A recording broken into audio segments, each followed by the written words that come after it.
Driving সিটে বসে এক নজরে তাকিয়ে রয়েছে তার সেই পুরনো প্রেমিকার দিকে, যাকে ছোটবেলা থেকেই ভালোবাসি ভালোবাসি বলেও বলা হয় না, কারণ তার বয়স। মেয়েটা যে তার থেকে অনেকটা ছোট, তবে এতদিন পর বিদেশ থেকে এসে মেয়েটা যে আবারও তাকে এত রাগিয়ে তুলবে সে বুঝতে পারেনি। এই হলো আমাদের গল্পের নায়ক জিয়ন চাংকুক। এখন তার বয়স 30 বছর। 20 বছর বয়সে সে বিদেশে চলে যায় সেটেল হতে। এই 10 বছর বাইরে থাকার কারণ সেই মেয়েটাই, যেই মেয়ে তার এখন রাগের কারণ, প্রচন্ড রাগের কারণ। আর এই হলো তে। সে তার বন্ধু বান্ধবদের সাথে একটা রেস্টুরেন্টের সামনেই মূলত ঘোরাঘুরি করছে। কোনো এক বিষয় নিয়ে তাদের মধ্যে বেজায় ইয়ার্কি ঠাট্টা চলছে। এর বান্ধবী বা বন্ধুর মধ্যে রয়েছে লিসা, জেনি, কাই আর ইউনহো। ইউনহো নামের ছেলেটি তেকে প্রচন্ড ভালোবাসে, সেটা সবাই জানে, এমনকি তের মা বাবা তারাও জানেন।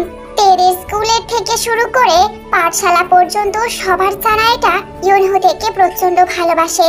তার ইচ্ছা রয়েছে তেকে তার নিজের বউ বানানোর। এমনকি ইউনহো তার নিজের মা বাবার কাছেও প্রচন্ড জ্বালাতন করে এই বিষয় নিয়ে, তেদের বাড়িতে যাওয়া নিয়ে। সবাই তাদের এই জুড়িটাকে খুব পছন্দ করে, এমনকি তেও ইউনহোকে মনে মনে ভালোবাসে। তবে প্রত্যেকটা ভালোবাসাতেই কোথাও না কোথাও আঘাত হানে কেউ না কেউ।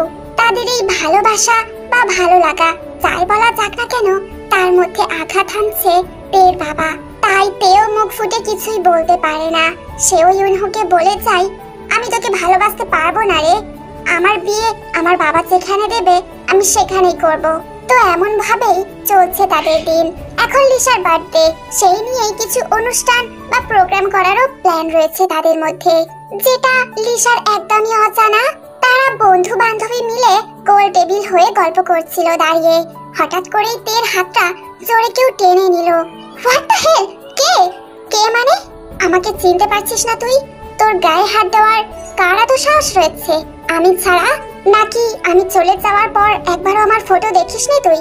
তোর বাবা কি তোকে দেখতে দেয়নি আমার ফটো? আমার হাতটা ছাড়ুন বলছি। কে আপনি? আর আমি আপনাকে দেখতে যাব কেন? আর আপনি ছাড়া আমার গায়ে হাত দেওয়ার কারোর অধিকার নেই। কে আপনি? পাগল নাকি? তুই চাংকুককে ভুলে যেতে পারিস, কিন্তু চাংকুকের চোখে না। তুই একবার তাকা আমার চোখের দিকে। তে তাকালো চাংকুকের চোখের দিকে। হঠাৎ করেই তের গা কাটা দিয়ে উঠলো, ভয়ে শিউরে উঠলো তে, তোতলাতে লাগলো। আপনি ভাইয়া? আই এম সরি, আমি বুঝতে পারিনি। আমি ঘরে চলে যাচ্ছি এক্ষুনি। তে চলে যেতেই যাচ্ছিল, চাংকুক আবারও পেছন থেকে তার হাতটা টেনে ধরলো। তারা কোথায় যাচ্ছিস? তোর বিচার এখনো বাকি আছে তে। তেকে শটান টান দিয়ে তাই নিজের সামনে নিয়ে আসলো আবারও। ভাইয়া আই এম সরি, আমি কিছু করব না আর। তোর সরি মাই ফুট। এত ছেলেদের সাথে ঘেঁষাঘেঁষি করার কে অধিকার দিয়েছে তোকে? তুই 10টা মেয়ে বান্ধবী রাখ, আমার কোনো যায় আসে না, আই ডোন্ট কেয়ার। কিন্তু তুই ছেলেদের সাথে মেশামেশি করছিস। আমি তোকে যাওয়ার আগে কিন্তু বারণ করে গিয়েছিলাম তে, তুই আমার কথা শুনিসনি। আমি বাইরে গিয়েও অনেক খোঁজ লাগিয়েছি তোর, কিন্তু আটকাতে পারিনি। আমার কথা তুই রাখিসনি। বল এবার কি শাস্তি দেওয়া যায় তোকে? তীর চোখ ফেটে পানি পড়ছিল। সে জানে মানুষটা কতটা রাগী। 10 বছর আগে পর্যন্ত মানুষটা তাকে কত পরিমাণে চালিয়েছে, কতটা স্ট্রিক্ট ভাবে রেখেছে, যেটা তার নিজের বাবা মাও রাখেনি। আর মুখের ওপর তো কিছু বলার অধিকারই ছিল না। এমনই পুরনো একদিনেই স্কুল থেকে ফেরার সময় বৃষ্টি নেমেছিল। সে আর কোথাও না দাঁড়িয়েই সোজা হাঁটতে শুরু করে দিয়েছিল। তার বৃষ্টিতে ভিজতে খুব ভালো লাগে। তবে সে এটা জানতো না তাদের বাসায় সেই রাক্ষসটা এসে বসে রয়েছে। বাসায় ঢোকার সঙ্গে সঙ্গেই চাংকুকের হুঙ্কার, এই তোকে বৃষ্টির মধ্যে ভিজে ভিজে আসতে কে বলেছে? পেয়ের সঙ্গে সঙ্গে থমকে যায়, গলা শুকিয়ে যায় তার। ভাইয়া আসলে অনেক বেলা হয়ে যাচ্ছিল, তাই কোথাও না দাঁড়িয়েই ভাবলাম চলে যাই বাসায়। আর তাছাড়াও রাস্তায় অনেক ছেলেরা ছিল, তাই জন্য চলে এসেছি ভাইয়া। প্রথমত এখন 2:30 বাজে, তোদের স্কুল তাড়াতাড়ি ছুটি দিয়ে দিয়েছে মেবি। আর যদি বলিস রাস্তায় ছেলেরা ছিল, কোন ছেলেরা আমাকে দেখাবি চল। বলেই চাংকুকদের হাত ধরে টানতে টানতে বাসার বাইরে নিয়ে গেল। তে তখনই হাতটা ছাড়িয়ে নিল, বলল আমি যাব না। কেন যাবি না? কোন ছেলেরা তোকে ডিস্টার্ব করবে বলে তোর মনে হয়েছিল, সেটা আমাকে দেখাবি চল। কি তে, তুই মিথ্যে কথা বলছিস তাই না? হ্যাঁ হ্যাঁ হ্যাঁ, আমি মিথ্যা কথা বলছি। আমি যাই করি না কেন তোমার তাতে কি জাঙ্কুক ভাইয়া? তুমি আমার খালামণির ছেলে বলে কি আমার নিজের ভাই হয়ে গেছো নাকি? আমার বাবা মামাকে যে জিনিস নিয়ে শাসন করে না, তুমি তার থেকেও দ্বিগুণ করো। তোমাকে এসবের অধিকার কে দিয়ে রেখেছে, আমার বাবা নাকি মা? সঙ্গে সঙ্গে তের মা এসে তার গালে একটা চড় মেরে বসে আর বলে, আমি ওকে এই অধিকার দিয়ে রেখেছি তে। জাঙ্কুক শোন, আমরা যে জিনিস নিয়ে ওকে শাসন করতে পারবো না, তুই সেই জিনিস নিয়ে শাসন করবি। আমি তোকে অধিকার দিলাম আজকে থেকে। তুই ভাবি তুই ওর নিজের ভাইয়া।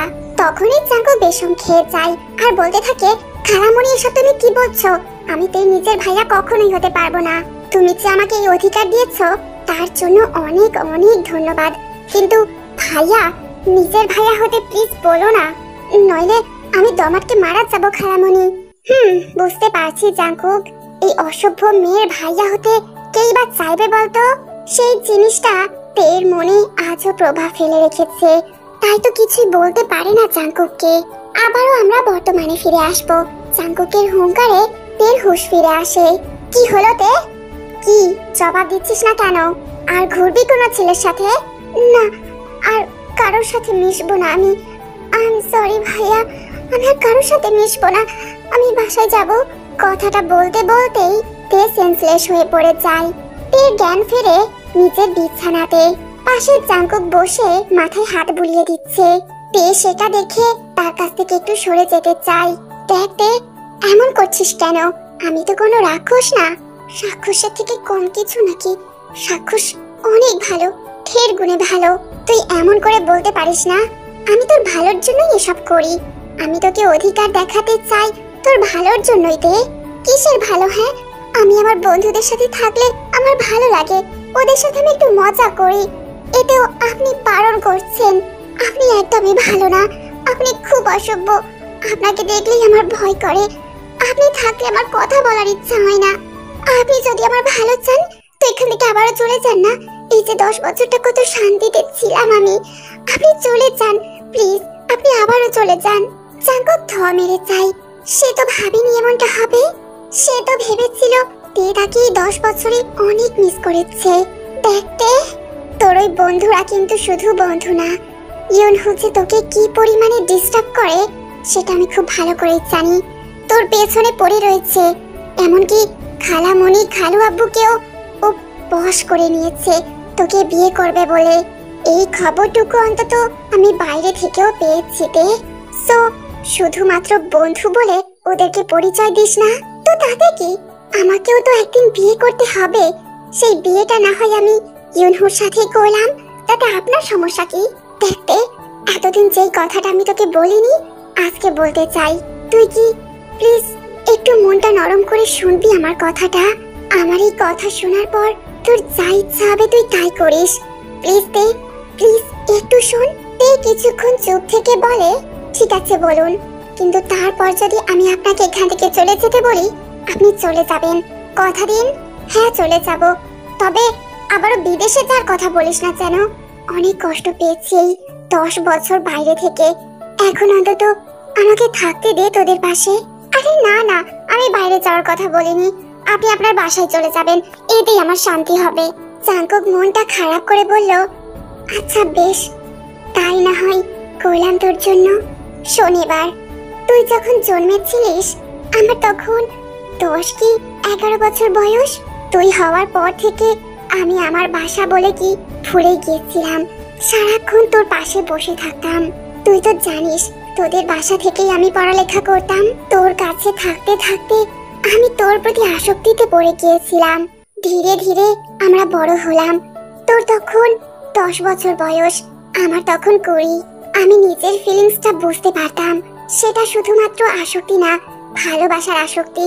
আমি আবার কোনো কিছু লুকিয়ে রাখতে চাই না। তুই তো খুব ভালো করে জানিস আমি ওটা পারি না। যা মনে হয় সবার মুখের ওপরেই বলে দিই। এতেই তো তুই বেশি কষ্ট পাস, তাই না তে? হ্যাঁ পাই, অনেক কষ্ট পাই। আপনি বলুন তো আসল কথাটা তো ঘুরিয়ে পেঁচিয়ে বলেন কেন? না রে, আমি ঘুরিয়ে পেঁচিয়ে বলি না। আচ্ছা ডাইরেক্টলি বলছি। সেই যখন আমার 20 বছর বয়স তোর আব্বুর কাছে গেলাম, গিয়ে বললাম, খালু আব্বু আপনার সাথে আমার কিছু কথা রয়েছে। হ্যাঁ জাঙ্কুক বাবা, বলো না, তুমিও তো আমার ছেলেই। তোমার যা আবদার আমি সব মেটাবো। বলো কি চাও? সত্যি বলছো? আমার সব আবদার তুমি মেটাবে? আমি যা চাই তুমি সব দেবে খালু আপু? দিয়ে জন্মানোর পর থেকে তুমি আমার কাছেই মানুষ হয়েছো। আমি তোমাকে একটা বারের জন্য ভাবিনি তুমি তে খালাতো ভাই। সব সময় মনে করেছি তুমি আমার ছেলে আর তে আমার মেয়ে। না খালু আপু, আমি আপনার ছেলে হতে চাই না, আমি আপনার ছেলের মতো হতে চাই। আচ্ছা বেশ, তুমি আমার ছেলের মতো। এবার বলো কি বলবে? আসলে খালু আপু, আমি তাকে বিয়ে করতে চাই। সুবিন সাহেব বড় রেগে যান আর রাগের বশেই বলে ওঠেন, না না, দুধ কলা দিয়ে সত্যি কারসাপ পোষা যাকে বলে সেটাই আমি করছিলাম। আমার মেয়েটাকে এত বকাঝকা করো, এত অধিকার ফলাও, ভেবেছিলাম ভাইয়া ভেবে, কিন্তু না, এখন তো দেখছি আমার মেয়েটার দিকে খারাপ নজর আছে তোমার। খালু আব্বু, আপনি আমাকে যা ইচ্ছা বলতে পারেন, আমার নজর নিয়ে কিছু বলতে পারেন না প্লিজ। তোমার নজর যদি খারাপ নাই বা হতো, তাহলে আমার 10 বছরের একটা মেয়েকে তুমি বিয়ে করতে চাইতে না জাঙ্কুক? দেখুন খালু আব্বু, ভালোবাসা বয়স দেখে হয় না। আমি ভালোবেসে ফেলেছি দেখে এটা ঠিক, তবে তেমন কোনো কিছু আমার মনে ছিল না ওর প্রতি। আপনি যদি আমার চরিত্র নিয়ে কথা না বলে আমাকে তার জন্য কি করতে হবে সেটা বলেন, তাতে আমি বেশি খুশি হব। কি করতে হবে? ঠিক আছে, আমি বলছি তোমাকে কি করতে হবে। পুরো 10 বছর তে থেকে দূরে থাকতে হবে এবং নিজেকে যোগ্যতর করে তোলো। আমার মেয়েকে তোমার সাথে বিয়ে দেব। কি রেখে বিয়ে দেব? আমার মেয়ে তোমার কাছে কিভাবে থাকবে? কি খাওয়াবে তাকে? তুমি কি আসলে একটা পারফেক্ট স্বামী হতে পারবে? আমি কিভাবে বুঝবো বলো? তোমার তো মাত্র 20 বছর বয়স। আমি তোমাকে কথা দিয়ে কথার খেলাফ করতে চাই না এত সহজে। আগে নিজেকে প্রমাণ করো, আমার মেয়ের যোগ্য হয়ে দেখাও, তারপরেই না হয় সেটা নিয়ে ভেবে দেখবো। সামান্য এই খালু আব্বু? ঠিক আছে, আমি আমার তের জন্য সামান্য এইটুকু করতে পারবো না? আমি আজকে এ বাড়ি ছেড়ে চলে যাচ্ছি। তবে একটা কথা, এসে যেন এটা না শুনি আমার তে অন্য কারোর হয়ে গেছে। আমি নিজেকে প্রমাণ করে এই দেশে ফিরবো, এই ডেটেই। না একদিন কম, না একদিন বেশি। আপনি আমাকে তখন পরখ করে দেখেন। আপনার যদি আমাকে পছন্দ হয়, জামাই করতে যদি চান, তাহলেই আমি আপনার মেয়েকে বিয়ে করব, নয়তো না। কথাটা বলেই জাঙ্কুক হনহনিয়ে বেরিয়ে গেল। আর তখনই সুবিন সাহেব একটা মুচকি হাসি দিলেন। এখন আবারও বর্তমান সময় ফিরবো। তে হাঁ করে সবটা শুনছিল আর মনে মনে ভাবছিল, ভালোবাসা? মানুষটা কি আমাকে ভালোবাসে? সত্যিই তাই? আসলেও কি এইরকম ধরনের ভালোবাসা হয় নাকি? ছোটবেলা থেকেই তো মানুষটা তাকে শাসিয়ে গেছে, বকাঝকা দিয়ে গেছে, অধিকার ফলিয়ে গেছে। সে আর যাই করুক, এইরকম মানুষকে তো তার স্বামী হিসাবে কখনোই গ্রহণ করবে না। এক কথায় বলতে গেলে তের এইসব শুনে ঘৃণা হচ্ছে। জাঙ্কুক তের হাতটা ধরলো, তারপর বলল, বলবে আমি কি তোর যোগ্য না? তোর কি মনে হয় আমি কি তোকে বিয়ে করতে পারবো? তোর বাবা কি রাজি হবে আমাকে দেখে? তখনই রুমের ভেতর সুবিন সাহেব বলতে বলতে ঢুকলেন, হ্যাঁ জাঙ্কুক বাবা, দুপুর বেলা ঘর থেকে বেরিয়েছিলে আর দুপুর বেলাতেই ঢুকেছো। না 1 ঘন্টা বেশি, না 1 ঘন্টা কম, একদম পারফেক্ট টাইমে এসেছো। তবে আমি ভেবেছিলাম তুমি সকাল সকাল এই বাড়িতে চলে আসবে, কিন্তু তাতেও আমি ভুল প্রমাণিত হলাম। সকাল থেকেই যে তোমার অপেক্ষায় ছিলাম আমি। তবে যাই বলো জাঙ্কুক বাবা, তুমি নিজের বাবার মতোই রাগ আর জেদ পেয়েছো। এক কথার মানুষও তুমি। জাঙ্কুক উঠে দাঁড়ালো, সুবিন সাহেবের সামনাসামনি হয়ে বলল, এবার বলুন শ্বশুর আব্বা, আমি কি আপনার মেয়ের হাত পাওয়ার যোগ্য? আমি কি আপনাদের বংশের জামাই হওয়ার যোগ্য? আমি কি আপনার মেয়ের খাওয়ানো পড়ানোর দায়িত্ব নেওয়ার যোগ্য? সুবিন সাহেব জাঙ্কুকের কাঁধে হাত রেখে বললেন, তুমি পরীক্ষায় পাশ করে গেছো। আমি ভাবিনি তুমি এত ভালোভাবে এই পরীক্ষায় উত্তীর্ণ হতে পারবে। আমি ভেবেছিলাম একটু হলেও তুমি তের সাথে যোগাযোগের চেষ্টা করবে, কিন্তু না, তাতেও তুমি আমাকে ভুল প্রমাণ করলে। I proud of you my son. Jungkook একটা মুচকি হাসি দিল। তারপর তারা দুজনেই তের দিকে তাকালো। তেমা, তুই তো শুনলি সবকিছুই, তুই এবার বল, জাঙ্কুককে কি বিয়ে করতে পারবি তুই? দেখ মা, আমার চোখে কিন্তু আমার পারফেক্ট জামাই বলতে জাঙ্কুক ছাড়া কাউকেই দেখি না। মানুষ লাইফে সব রকম কথা দিয়েও কথা রাখতে পারে না, আর এটা তো জাঙ্কুক এমন একটা কথা দিয়েছিল, সেই কথা রাখাটা খুবই মুশকিল। পুরো 10 বছর সে তার বাবা মাকে ছেড়েছিল শুধুমাত্র তোর কারণে। নিজের ভালোবাসার প্রমাণ ও এমন ভাবে দিয়েছে, আমি তো ওর প্রতি ফিদা হয়ে গেছি। শ্বশুর হয়ে বলতেও লজ্জা করছে। দেখো বাবা, আমি এসব কিছু জানি না। আমি জাঙ্কুক ভাইয়াকে বিয়ে করতে পারবো না। উনি শুধুমাত্র আমার চোখে ভাইয়া, এছাড়া কিছুই না। দেখ মা, ছেলেটাকে এভাবে কষ্ট দিস না। সে তোর জন্য অনেক পরিশ্রম করেছে, একটু ভেবে দেখ। কিন্তু বাবা, আমি এসবের কিছুই জানতাম না। আর ভালোবাসা বললেই তোর ভালোবাসা হওয়া যায় না। মানুষটাকে আমি ছোটবেলা থেকেই অনেক ঘৃণা করি বাবা। তুমি এভাবে আমাকে জোর করতে পারো না। জাঙ্কুকের ভালোবাসার খবরটা ইতিমধ্যে এবারই ওবারই সবই জানাজানি হয়েছে। জিন আর আরএম দুজনেই অবাক হয়েছে। সুবিনের শর্তের কথা জেনেও তারা অবাক হয়েছে। জাঙ্কুক তো বলে গিয়েছিল এমনি সে 10 বছর থাকবে, কিন্তু তলে তলে নিজের ভালোবাসা পাওয়ার এইভাবে প্রতিদান দিয়েছে। দেখোতে, আমি কথা দিয়ে কথা রাখতে পারি, এটা কেউ না জানলেও তোমার বাবা খুব ভালো করেই জানেন। আর একটু আগে আমি তোমাকে কথা দিয়েছি, তুমি যদি আমার কথায় সায় না দাও তাহলে আমি চলে যাবো এই বাড়ি থেকে। বেশ, আমি চলে যাচ্ছি। জাঙ্কুক চলেই যাচ্ছিল, তখন ইয়নজুন তার হাত ধরে আটকালো। সোনা জাঙ্কুক, তুই যাস না বাবা। ও কি না কি বলেছে, বাচ্চা মানুষ, ওর কথায় এমন ভাবে রাগ করিস না। এতদিন পর আসলি খালামণির বাসায়, কতদিন হয়ে গেল তোকে নিজের হাতে কিছু খাইয়ে দিইনি। চল না বাবা, একটু খেয়ে নে। না খালামণি, দরকার পড়লে আমি আবারও কালকে আসবো তোমার বাসায়, কিন্তু যাকে একবার কথা দিয়েছি সে কথাটা আমাকে রাখতেই হবে। কথাটা বলেই হনহনিয়ে চলে গেল জাঙ্কুক। ইয়নজুন একবার তের দিকে তাকালো, তারপর নিজের চোখের পানি আঁচল দিয়ে মুছতে মুছতে বেরিয়ে গেল রুম থেকে। সুবিন সাহেব তের কাছে গিয়ে দাঁড়ালেন, তারপর বললেন, দেখোতে, আমি বুঝতে পারছি তুমি ইউনহুকে ভালোবাসো। আমি একটা মেয়ের বাবা, কখনোই নিজের মেয়ের হাত অন্য একটা খারাপ ছেলের হাতে তুলে দিতে পারি না। আমার ইউনহু ছেলেটাকে খুব একটা ভালো লাগে না, তবে এর কারণ এটা নয় যে জাঙ্কুককে আমি কথা দিয়ে রেখেছি। আমার এমনিতেই ভালো লাগে না। একটা মেয়ের বাবার মন কিন্তু কখনোই ভুল বলে না তে। তবে আমি তোমাকে ইমোশনাল ব্ল্যাকমেল করব না, তুমি নিজেই তার প্রমাণ পাবে কিছুদিন পরেই। এটা তোমার জীবন, তুমি কি করবে না করবে তার দায়িত্ব নেওয়ার অধিকার একমাত্র তোমারই বেশি। আমরা তো শুধুমাত্র সঠিক পথটা দেখাবো, এই আর কি। এই বিষয় নিয়ে আমি আর তোমার সাথে কথা বলতে চাই না। তোমার যদি মনে হয় তখন তুমি নিজেই গিয়ে বলো আমাকে। এছাড়া আমার আর কিছুই করার নেই। ছেলেটার মনে আঘাত দেওয়ারও কোনো ইচ্ছা আমার নেই তে। কথাটা বলেই চলে গেল সুবিন সাহেব। তের কোনো কিছুই চাই আসলো না তার বাবার এসব কথাতে। সে যে অন্ধ হয়ে রয়েছে, প্রেমে অন্ধ।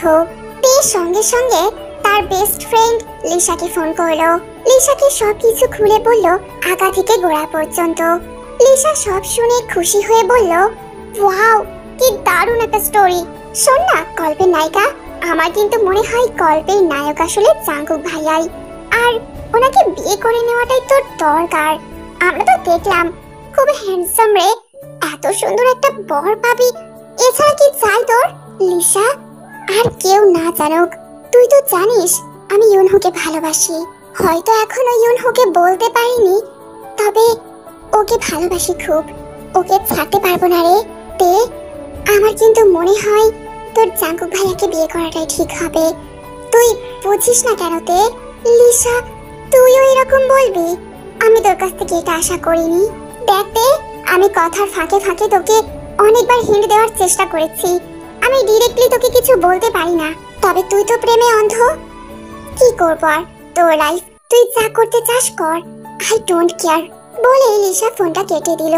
তে ভেবে পায় না ইউনহুর কথা লিসাকে যতবারই বলা হয় লিসা এমনই রিয়াক্ট করে, আর এমন এমন কথা বলে যেন ইউনহুর বিষয়ে সে কিছু জানে, তবে তাকে বলতে চাইছে না। কেন এমনটা করে লিসা? তার খুব জানার ইচ্ছা হচ্ছে আজকে। সে পুরনো কিছু কথা ভাবতে থাকে। লিসা এসে তেকে কিছু বলতে থাকে, আচ্ছা তে, তোর কি মনে হয় না ইউনহু যদি তোকে সত্যি ভালোবাসতো তাহলে অন্য কোনো মেয়ের সাথে এমন ডিপলি ভাবে মিশতো না? আরে চিল লিসা, ওরা বড় লোক, ওদের মধ্যে এগুলো কমন। কমন? এটা একটু বেশি কমন না তে? দেখ, আমি জানি তুই ইউনহুকে ভালোবাসিস, তবে এতটা অন্ধপ্রেম ভালো না তে। চুপ কর লিসা, সবাই জানতে পেরে যাবে। তুই তো জানিস এই কথাটা কেউ জানে না তুই ছাড়া। জানি, তাই তো আমি শুধু বলছি। এছাড়া কেউ তোকে বলতে আসবে না ইউনহুর ক্যারেক্টার নিয়ে। তুই একটু ভালো করে পর্যবেক্ষণ কর না তে, তুই বুঝতে পারবি সবকিছুই। ও কিন্তু আমার সাথে কিছু না। সেদিনের লিসার শেষের কথাটা তে হালকা করে শুনতে পেলেও ক্লাসে স্যার চলে আসাতে খুব একটা গুরুত্ব দেয়নি। কিন্তু আজকে তের কানে সেই কথাগুলো বারবার বেজে উঠছে। সারা রাত তের ঘুম হলো না। ভোরের দিকে একটু চোখটা লেগে গিয়েছিল, আর ঘুমটা ভাঙলো শরীরে কারো একজনের চাপে দে। চোখ মেলে তাকালো, অনেকক্ষণ থেকে ছটফট করছে তে। কিছুই বুঝতে পারছে না কি এমন চেপে রয়েছে তার উপর। ভালো করে চোখটাকে কচলিয়ে তাকিয়ে দেখলো জাঙ্কুক ভাইয়া। আপনি? ছি ছি ছি, আপনি আমার গায়ের উপর কি করেন? জাঙ্কুক সকাল 6টার সময় চলে এসেছে তেদের বাসায়। এসে দেখে তে ঘুমে রয়েছে, তাই সেও শুয়ে পড়ে তে গায়ের উপর, আর ঘুমিয়েই পড়েছিল।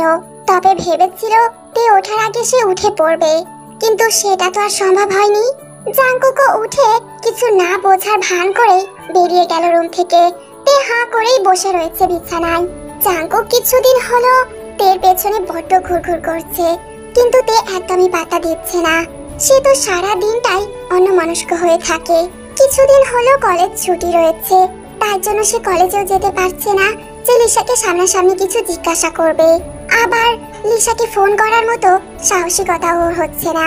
তে ব্যালকনিতে বসে ভাবছে এসব কথা। ঠিক তখনই আবারও জাঙ্কুক চলে আসে। কি ম্যাডাম, কি ভাবছেন এত? আমি কি একটু জায়গা করতে পারলাম আপনার মনে? এতগুলো দিন তো হয়ে গেল, এখনো কি একটু ভালোবাসা তৈরি হয়নি এই হ্যান্ডসাম ছেলেটার প্রতি? তে অন্য কোনো একদিকে তাকিয়েই রয়েছে। জাঙ্কুকের কোনো কথা তার কানেই যাচ্ছে না, তাই জাঙ্কুক তেকে পেছন থেকে জড়িয়ে ধরলো খুবই শক্ত করে, যার ফলে তের হুঁশ ফিরে আসে। সঙ্গে সঙ্গে জাঙ্কুকের বাহু থেকে বেরিয়ে এসে তে সপাট করে একটা চড় মেরে বসে জাঙ্কুককে, যেটা জাঙ্কুককে বড্ড আঘাত দেয়। সে তো কম কিছু করেনি তের জন্য। এই কটা দিনে সে বড্ড চেষ্টা করেছে মেয়েটার সাথে সাধারণভাবে কথা বলার, কিন্তু মেয়েটা যেন কোনো এক খেয়ালে থাকে সব সময়। 10 বছর ভালোবাসার মানুষের থেকে দূরে থেকে এতদিন পর তার কাছে এসে আর একটু কাছে আসার তো ইচ্ছা হয় জাঙ্কুকের, তাই তো একটু জড়িয়ে ধরতে চেয়েছিল। তার যে আবেগে মনটা ভরে যায়, কিন্তু এতে সেই ভালোবাসার মানুষটার এত বিরক্তি। ঠিক আছে, সে আর তের সাথে কথা বলবে না। জাঙ্কুক মাথাটা নিচু করে বেরিয়ে চলে যায় তার খালামণির কাছে। তে থ মেরে দাঁড়িয়ে যায়, তারও বড় কষ্ট হচ্ছে। ছোটবেলা থেকেই ভাইয়াটা তাকে কত ভালোবাসে। হ্যাঁ, সে প্রথম ভাবতো সেটা ভাই বোনের ভালোবাসা, কিন্তু এখন তো সে প্রমাণ পেয়েছে, হাতে নাতে প্রমাণ, যে মানুষটা তাকে সত্যিকারের ভালোবাসে, বউ বানাতে চায়। মানুষটা তার ভালোবাসা পাওয়ার জন্য 10 বছর তার থেকে দূরে কাটিয়ে আসলো। এই 10 বছরে তো যা খুশি হয়ে যেতে পারতো, কোনো বিদেশিনীকেও পেয়ে যেতে পারতো। সে তো কম সুদর্শন নয়, আর পড়ালেখাতেও সে বেশ স্মার্ট। কিন্তু তে কি করলো? সেই মানুষটার গালে চড় মারলো। এই হাত দিয়ে চড় মারলো তে।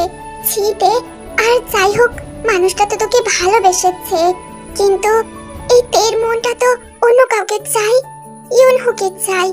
আমি তো ইউনহুকে ছাড়া থাকতে পারবো না। না, সবকিছু ক্লিয়ার করতেই হবে, এখনই সময়। তে লিসাকে কল দেয়। লিসাও যেন তের কলের অপেক্ষাতেই ছিল। তে, বল, কি শুনতে চাস আমার কাছ থেকে? আমি আজকে তোকে সব বলতে চাই। শোন লিসা, তুই যা জানিস সবকিছু আমাকে বল, এভরিথিং, প্লিজ। দেখ তে, জাঙ্কুক ভাইয়াকে দেখে যতটা মনে হলো উনি ভদ্র, খুব স্মার্টও, সেখানে ইউনহু তার কোড়ে আঙুলেরও যোগ্য নয়। কিন্তু ভালোবাসা তো সেসব দেখে হয় না, ভালোবাসা হয় মন থেকে। হয়তো তুই মন থেকে ভালোবেসেছিস ইউনহুকে, কিন্তু ইউনহুর চরিত্র খুবই খারাপ। তে, তুই বিশ্বাস কর, আমি তোকে একটা মিথ্যা কথা বলবো না। আর চরিত্র খারাপ? ইউনহুর চরিত্র খারাপ বলছিস তুই? কেন? আমার ইউনহু কি করেছে?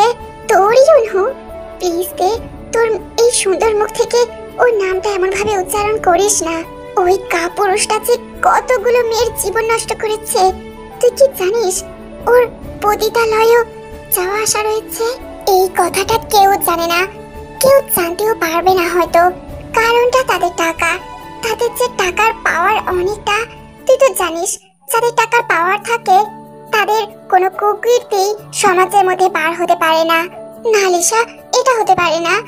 হয়তো সে মাঝে মাঝে পার্টিতে অন্য কোন সব মেয়েদের নিয়ে আসতে পারে, বা হয়তো কোনো প্রোগ্রামে অন্য মেয়েদেরকে নিয়ে আসতে পারে, ইনভাইট করতে পারে।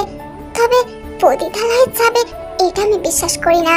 আর তাছাড়াও ওর সাথে যেসব মেয়েরা আসে তারা তো ওর কাজিন, ও তো নিজেই বলেছে। আর সেসব মেয়েরাও তো বলেছে, তাই না? না তে না, তুই ভুল জানিস, তুই সব ভুল জানিস। ওগুলো সবগুলোই পতিতালয়ের মেয়ে, সবগুলো এক একটা পতিতা। তাদেরকে এভাবে শিখিয়ে পড়িয়ে আনে আর পরের রুমের ভিতরে ওদের সাথে। লিসা প্লিজ, এসব তুই বলতে পারিস না। এসব উল্টোপাল্টা কথা তুই কিভাবে বলতে পারিস?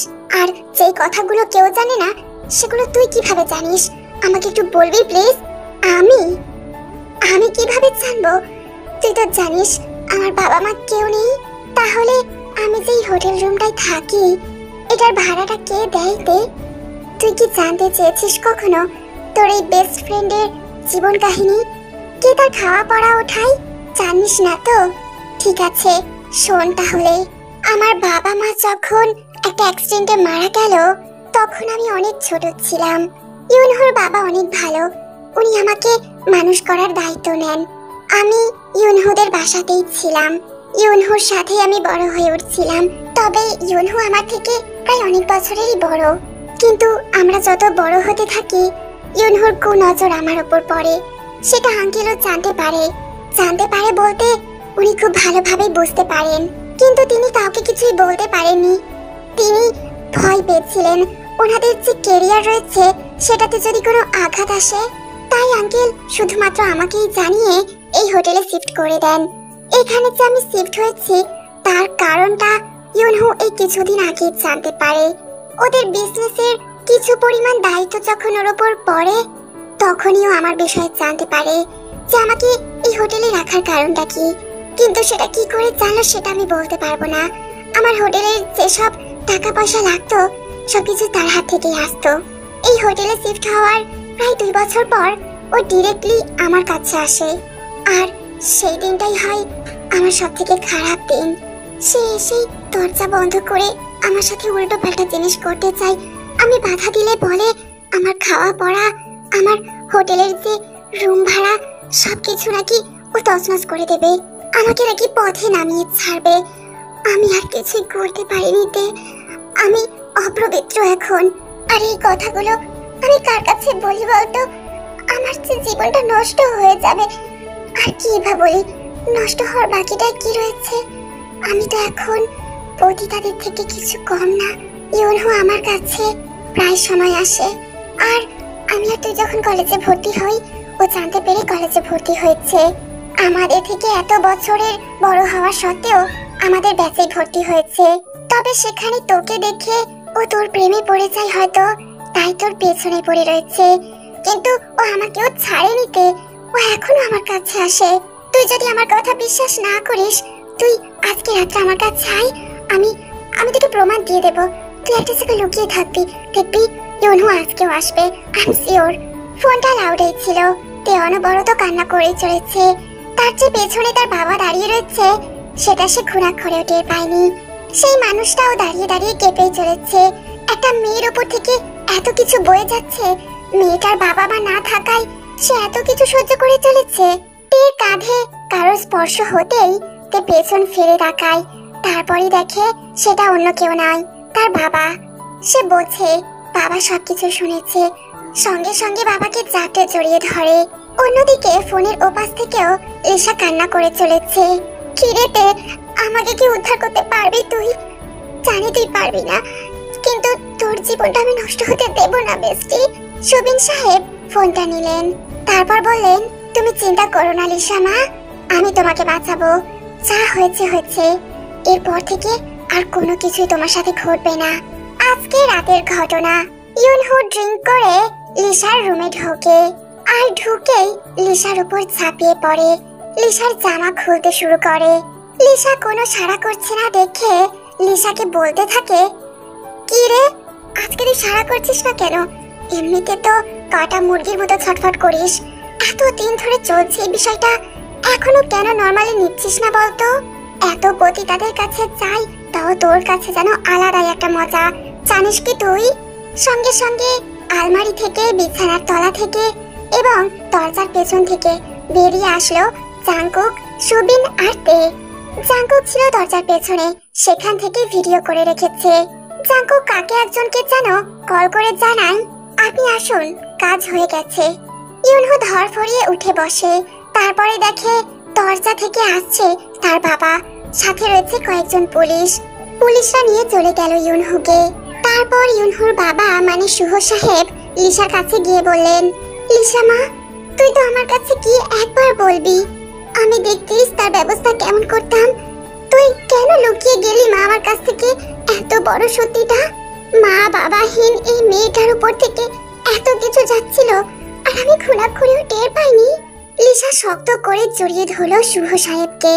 চল, আর তোকে এখানে থাকতে হবে না, তুই আমার কাছেই থাকবি, আমার রাজকুমারী হয়ে থাকবি। তে, সুবিন, জাংকুক চলে গেল তাদের বাসাতে। জাংকুক তার খালামণিকে বলে, খালামণি, আজকে গেলাম, আমি কিন্তু তোমার হাতে ভাত খেতে প্রত্যেক দিন আসবো।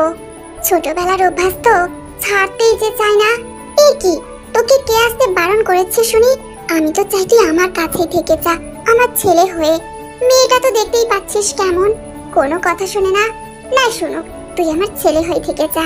আরে ওসব মেয়েদের কথা বাদ দাও তো খালামণি, তুমি আমার দিকে তাকাও, আমি তো তোমার ছেলে। তাহলে আজকে থেকে যা। না খালামণি, ছোটবেলা থেকে তোমাদের অনেক জ্বালিয়েছি, আর না, শুধু মাঝে মাঝে এসে তোমাদের সাথে একটু দেখা করে যাব। আমি কি কিছু বুঝতে পারছি না নাকি? আপনি কেন থাকবেন না বলছেন? কেন রে, তুই আবার আজকাল বুঝতে শিখেছিস নাকি? কেন থাকবো না বলছি, বলতো দেখি। আপনি আমার জন্যই থাকবেন না বলছেন, আমি খুব ভালো করে বুঝতে পারছি। বাহ, এই তো তুই ঠিক ধরেছিস, আমি তোর জন্যই তো থাকবো না বলছি, এতে আবার জিজ্ঞাসা করার কি আছে? ঠিক আছে খালামণি, গেলাম তাহলে। জাংকুক হেঁটে হেঁটে দরজা পর্যন্ত চলে যাচ্ছিল, তখনই পেছন থেকে তে বলে ওঠে, আজকে থেকে গেলেই তো পারতেন। না রে বোন, সেই ভালোবাসাটা নেই তোর প্রতি। বলেই জাংকুক আর দাঁড়ালো না, হন হন করে বেরিয়ে গেল। জাংকুকের ওই কথাটা যেন তে বুকে গিয়ে কাঁদলো। তে তার বাবার দিকে তাকিয়ে বলল, দেখেছো তো, এই মানুষটাকে তুমি হবু জামাই করতে চাও? আমি তো বললাম থাকতে, সে নাকি আবার ভালোবাসে। সে তো বলে গেল সেরকম ভালোবাসা নেই, আর তাছাড়াও তো তোকে বোন বলে ডাকলো তে মা। তুই তো ঘৃণা করিস ওকে, তাই জন্যই ও থাকলো না। তুই যদি ভালোবাসতিস অবশ্যই থাকতো। ভালোবাসতে তো টাইম লাগে বাবা, আমাকে তো সেই সময়টা দিতে হবে, তাই জন্যই তো নাকি থাকতে বললাম। কাউকে চর মেরে আবার কিসের ভালোবাসা আদায় করবি তুই? কি, তোমাকে এই কথাটাও গিয়ে বলে দিয়েছে তাই তো? খুব বাজে ছেলে। না না, বাজে ছেলে না, বাজে লোক একটা। না তেমা, তুই ভুল ভাবছিস। তুই ওকে কতটা জোরে চর মেরেছিস সেটা কিন্তু আমি দেখেছি, যার ফলে সেই রাগী মানুষটা যে তার ভালোবাসার কাছে নত হয়ে চলে গেল, সে তোর কাছ থেকে একটুখানি ভালোবাসা চাইতো। সেই ভালোবাসাকে পাওয়ার জন্য সে তার এত কঠিনতম রাগকে দূরে সরিয়ে তোর পিছু পিছু ঘুরে গেল এই কয়েকটা দিন। পাগল প্রায় হয়ে উঠেছিল তোর সাথে একটু ভালো করে কথা বলার জন্য। তোর এত ইগনোর, তোর এত কষ্ট দেওয়া কথা বলাগুলো সে গায়ে পাতেনি। তুই আজকে কি করলি? তাকে চর মেরে বসলি। আর যাই হোক, সে তোর ভাইয়া হয়, তোর থেকে অনেকটা বড়, তুই তার গায়ে হাত তুলতে পারিস না তে।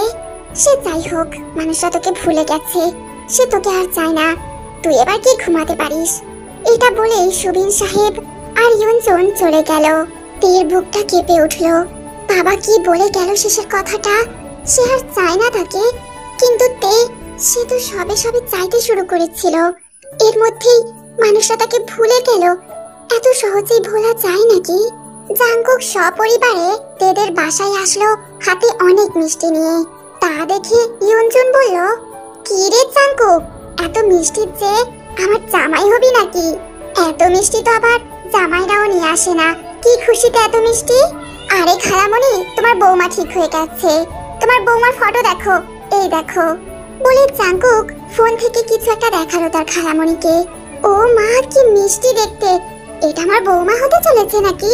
তখনই জাঙ্কুকের বাবা বলে উঠলো, হ্যাঁ শালিকা, আমার বৌমা ঠিক হয়ে গেছে, তাই জন্য তোমাদের বাসায় এতগুলো মিষ্টি নিয়ে এসেছি। কি তেমা, ভাবিমণিকে দেখবে না? জি খালো আপু, পরে দেখে নেব। তে খেতে বসেছিল সবে, সেই খাওয়াটা ছেড়ে রেখেই দৌড়ে চলে গেল নিজের রুমে। দরজা বন্ধ করে কাঁদতে শুরু করলো। মানুষটা এত কেন খারাপ? সবে না বলতে বলতে ভালোবাসি, তার মধ্যেই ভালোবাসা কাটিয়ে দিল। সে কি খেলার পাত্রী নাকি? যখন যে আসবে তার মনে ভালোবাসি ভালোবাসি করে ডাক ছাড়বে, তারপর নিমেষের মধ্যেই চলে যাবে। তার চাই না কাউকে, কাউকেই চাই না তার। আর এম জিন, জাঙ্কুক, ইয়নজুন, সুবিন সবাই চলে আসলো তের দরজার বাইরে। জিন বলতে শুরু করলো, আরে বৌমা, দরজা আটকে নিলি কেন? বার হ। আর শোন, খালামণি হিসাবে বলছি, শাশুড়ি আমার কথা কিন্তু সব শুনতে হয়, তাই আমি বলছি দরজাটা খোল। তে কানে গেল কথাটা, কাঁদতে কাঁদতেই হিচকে উঠে গেল। কি বলছে তার খালামণি? তাকে বৌমা বলে ডাকছে। গায়ে কাঁটা দিয়ে উঠলো, হৃৎপিণ্ড থেমে গেল। উত্তেজনায় দমটা বোধহয় এবার চলেই যাবে তার। দৌড়ে গিয়ে দরজাটা খুলতে গেল, কিন্তু পড়ে গেল মেঝেতে। আবারও উঠে দরজাটা খুলে দিল। জাঙ্কুক বলতে থাকলো, কি রে তে, তুই কি পড়ে গেলি নাকি উত্তেজনায়?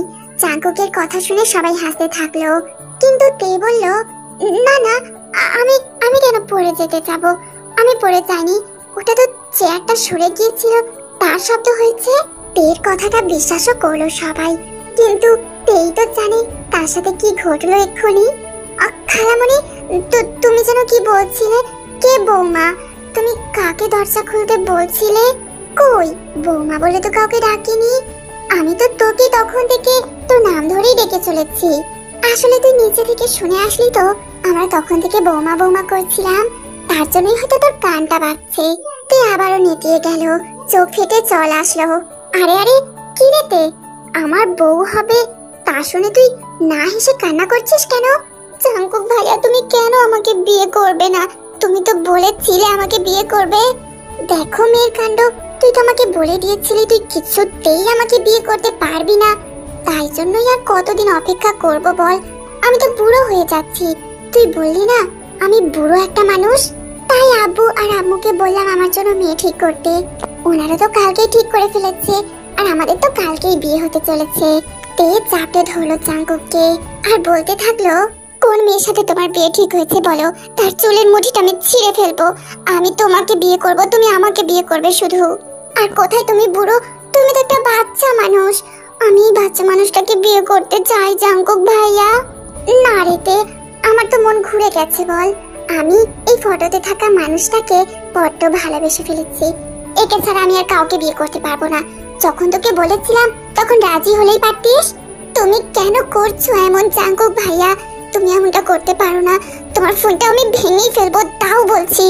বলেই তে জাঙ্কুকের ফোনটা কাটতে থাকে। সবাই মিলে চেঁচিয়ে ওঠে, আরে আরে, আমার ফোনটাকে কেউ রক্ষা করো। আচ্ছা আচ্ছা বেশ, আমি তোকেই বিয়ে করব, আমার ভুল হয়েছে, আমার ঘাড় হয়েছে। তে এবার একটু শান্ত হয় আর জাঙ্কুকের বুকে নেতিয়ে পড়ে। সে সেন্সলেস হয়ে গেছে। এতটা কান্না মেয়েটি কখনোই করেনি। অতিরিক্ত উত্তেজনার সাথে কান্নার বেগটা বড্ড ছিল, তাই জন্য সেন্সলেস হয়ে যায়। তে জ্ঞান ফেরার পর দেখতে পায় বিছানার আশেপাশে তার জন্য বিয়ের সব সাজগোজ রেডি করা রয়েছে।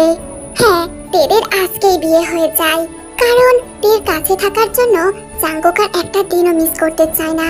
তার যে এখন নিজেরও মনে হচ্ছে সে বড্ড বুড়ো ভাইয়া হয়ে যাচ্ছে।